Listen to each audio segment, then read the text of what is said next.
Peggy 18. Hi everybody, this is Noah Hughes, Creative Director on Tomb Raider, and we're here at Crystal Dynamics. We're going to take a look at a segment of the game that's going to showcase some of our combat and high action sequences.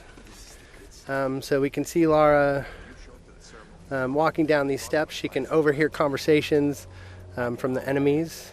You can see as she becomes aware of the enemy presence, she'll take cover behind anything that looks like cover. So that's something that's automatic, and we really promote the ability to freely move within cover and move throughout cover. So Lara's assessing the situation.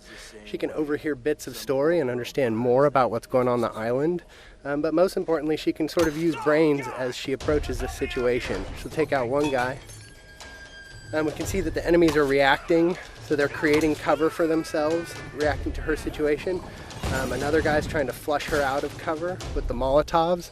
This is just an example where we really try to make the AI adapt to the situation, but also promote movement from the player so that they're not just stuck behind cover and playing sort of pop and shoot cover games.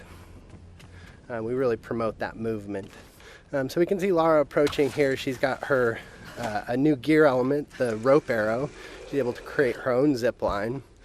And with the shotgun and the zip line, she's now back to an area she had been before, but able to access spaces that she had never been able to get to. Are you there? I'm here, Sam. Are you okay? What do they want with me, Lara? A fire ritual? This is so fucked up. Listen, I'm coming to get you. I'm going to get you out of there. Please, please help me, Lara. I promise. I promise, Sam. Hey, she just... Oh no! Sam! No! Sam! Help me, Stay please! away from her, you bastard! Stay away!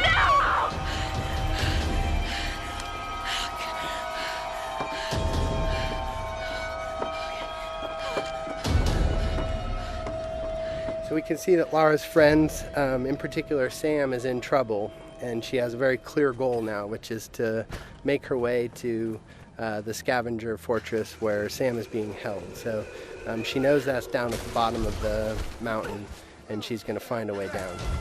I don't know. Another part of the plane? Keep working. I'll go check it out.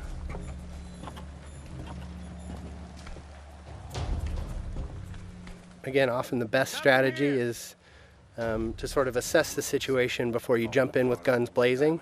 Of course, you're always welcome to just open fire, but the game really promotes sort of that tactical approach in some situations. So Lara's able to wait till she has a clear vantage of the situation without being spotted by the enemies. She sees an opportunity in the fire, and she's able to open combat by really decimating the enemies with the environmental opportunities and then finishing off any stragglers.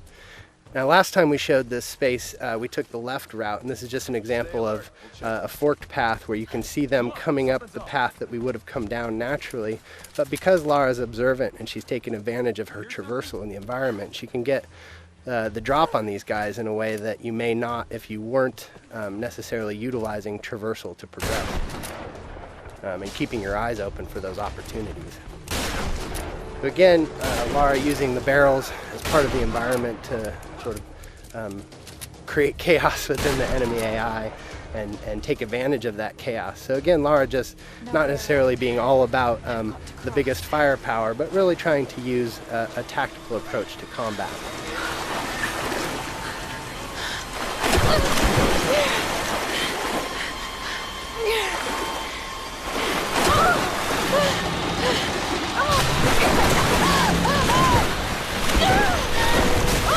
As is often the case, Lara's intended path down the mountain isn't necessarily where she ends up. So we could see an example of sort of a brutal death as Lara misnavigates the situation in the flood here.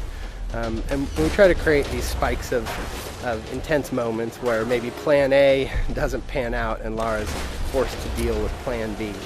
You can see her shooting out barriers with the shotgun. This is another example of us trying to use gear acquisitions as something that provides new skills in the environment beyond just combat.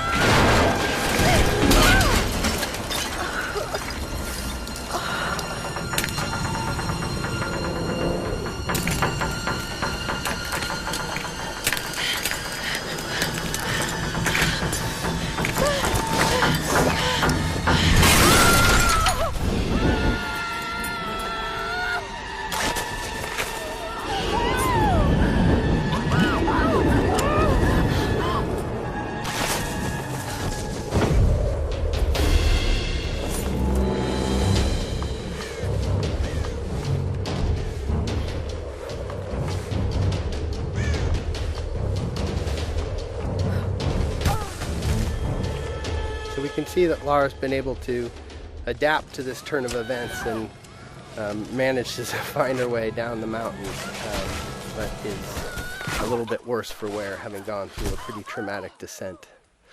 So we see Lara sort of shaken from the experience, and ultimately this is really just awakening injuries that have started since the beginning of the game. You can see her side is already bleeding from experiences she had when she first washed up on the island, and that's just been made worse by her traumatic descent. And so we're sort of introduced to this new space. This is the scavenger town, and up on the mountain you can see the ancient palace, which has been fortified by the scavengers.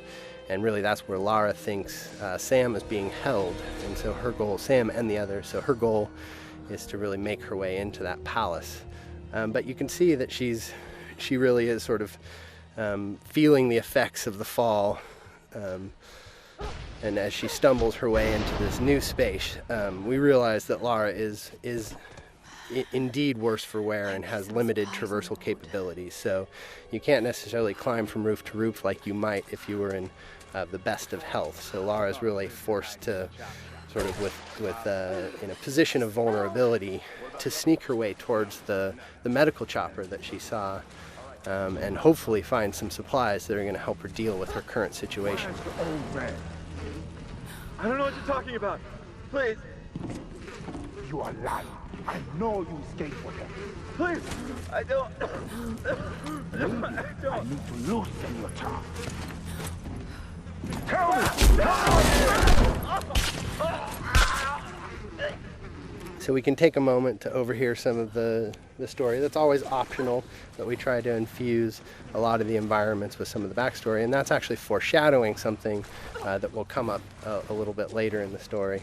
So we make our way through this grotesque tunnel, again trying to get to this medical chopper in hopes of dealing with our injuries, but really trying to take a cautious approach and stay away from these nasty scavengers. We're starting to sort of get into the heart of it. This is Lara's journey into the belly of the beast, so to speak, and we really see her sort of having to engage in direct conflict in ways that she hasn't up until this point in the game. So we can assess the situation. The guy on the top was a threat. We see an opportunity with a barrel to soften up the enemies here, but this is an example of a trap. Lara stepped in the wrong place and ended up strung upside down, and that's us just trying to keep the player on edge. We have the enemies, the scavengers, really having a presence on the island here, almost a guerrilla approach to combat, where they sort of take advantage of their home court. So we see combat progress from sort of that opportunity to initiate with tactical opportunities, taking out patrolling guards and exploding barrels, but then ultimately sort of being forced to confront them directly in order to get to her goals. And that's something that Lara is constantly dealing with, is this need to do whatever it takes to survive. And if these guys are presenting a threat to her, she's seen what they're capable of, and they're standing between her and sort of her ability to deal with her wounds. So we're making use of cover in combat. Again, this is the soft cover or fluid cover system that really allows Lara to easily slide in and out of cover without really necessarily sticking in place, and celebrating that ability for Lara as a character to make use of her athleticism and movement as she takes on the combatants on the island. So with our piece of gear, our rope arrow, we've been able to pull our way into the crash chopper here, which is where Lara hopes to find something to deal with her injuries.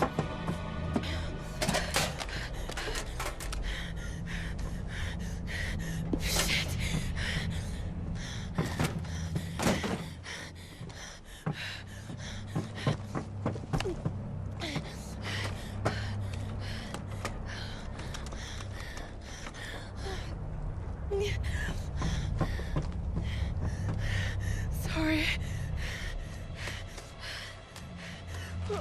All right, thanks everybody for joining us today. Stay tuned. We'll have some more things to show you down the road, but I hope you enjoyed our traversal down the mountain into Scavenger Hub today, and some more glimpses into our combat systems.